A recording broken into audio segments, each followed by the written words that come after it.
Hey, this is Janine, and I'm here with your Diamond Mentor Moment. And we are going to be talking about the power of observation.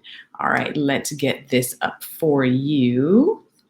And observation, what is it about? Why is it important? And why is it important for this new era of creativity and intercultural creativity? Now, when I mean creativity, I don't necessarily mean artistry. I mean the power to generate new ideas that have value, relevance, and novelty. Intercultural creativity is where our nation is going and where we are going as a nation and as a global community. And observation is one of those gems that I talk about.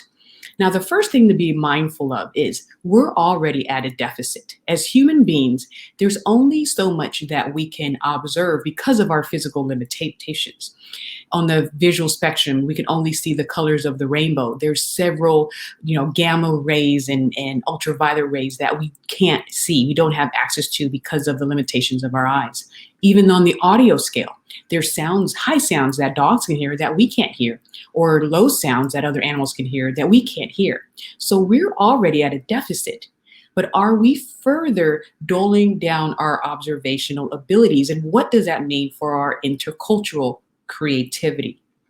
Now, you guys know I am an educator and I love definitions. And when people think of observation, they normally think of just your visual sight. But observation comes from the Latin and it means to attend to. What are you giving your attention to? And I mean through all of your gates, your physical gates, your emotional gates, right? And even your spiritual or creative gates, your gates of information. Your observational gates bring in information that you need to be creative, that you need to connect to one another. So when they're dulled down, you're losing information. You're losing precious data that you can use to create the next big idea.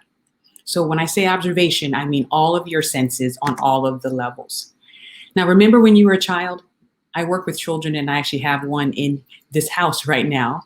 And it's so interesting to watch children and how they observe things that you and I would consider mundane.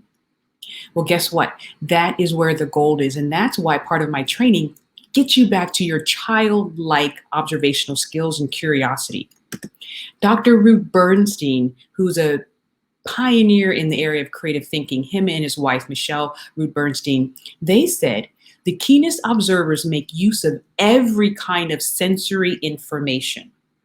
In fact, the greatest insights come to individuals who are able to appreciate the sublimity of the mundane, the deeply surprising and meaningful beauty in everyday things.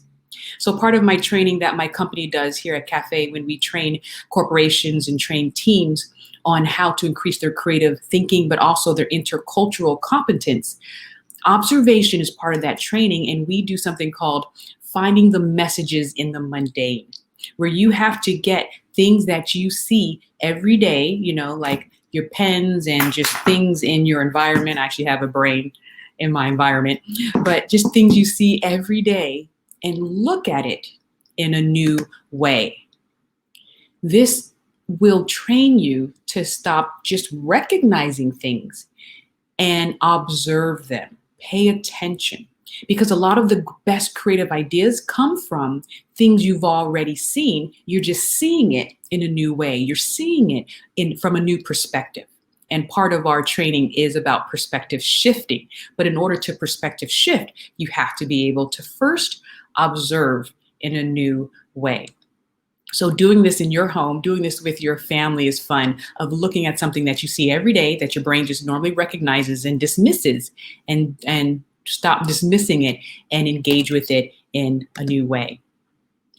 Another great exercise to do with this to increase your ability to observe is to get back out there in nature. Those of you who have been following my work know I'm a big connector to nature, the original source of creative thought, right? And look at it like you've never seen it before. If you see something interacting with a flower, like a bee or a snail, look at how they're interacting together like you've never witnessed it before. Look at this picture. What could you turn this into? What does this remind you of? Making those connections and observing something that you originally dismissed in a new way. I love this photo, and all my pictures that I use in my training, most of them I took because it forced me to stop. And photography is a great, great skill for you to have to force yourself to look at things, visually observe things in a new way. Another thing is go outside and just listen to the sounds. Listen to your own sounds. Listen to the sounds in your head and the different sounds that you can produce. That is a great way to increase your observation. Look at how the colors play off, how things are contrasted, how things are repeating in nature. This is a great way to strengthen your skill of observation. Now, my work is in intercultural creativity. So I always love to add the intercultural piece. When I do my trainings, we look at the creative agility and the creative development, and then we tie it into the intercultural competence development arena. So when it comes to observation, I'm going to challenge you to do the same thing that we did with the messages of the mundane. How do you observe your coworkers? How do you observe your family members? A lot of times the people who are in our lives on a repetitive, regular schedule, we no longer stop to look at them from different perspectives. We no longer stop to see if there's anything new. I like to share this example. I've been married for about 12 years this month, and my husband and I joined a Toastmasters. I joined it way before him, and he decided to join it about a few years ago. And I saw him on the stage at the district competition in the Tall Tales speech competition, and I was like, who is this man? Like, I don't know who this is, because I saw another facet of his personality. Those of you guys know I'm the diamond person. I'm the diamond. We believe everyone should shine bright like a diamond, and we're demographically different, like the diamond has different facets.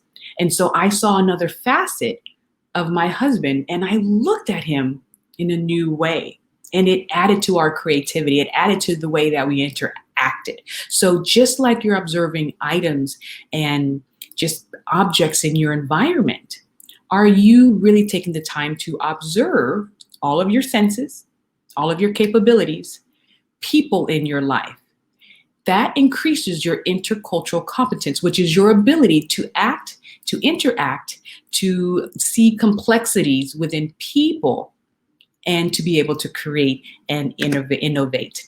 This is a good skill, a good test. It's called reading the mind in the eyes. And people who have high intercultural abilities and high empathy and emotional intelligence, they're able to do this. They're able to observe and to take in the data and emotionally or socially and emotionally understand what emotion the person's feeling and where the person could come from. So you can go and take this test. Just Google reading the mind in the eyes test, and they show you eyes like this, and you have to choose what emotion the person is giving. You have to observe through your visual observation skills and your emotional gates, your emotional skills, what emotion the person's feeling. So you can choose jealous or arrogant or hateful or panicked.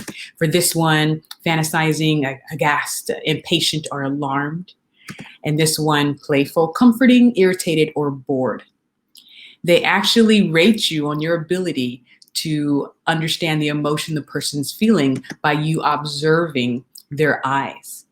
And so when you if you're trying to increase your emotional intelligence, you have to increase your observational ability.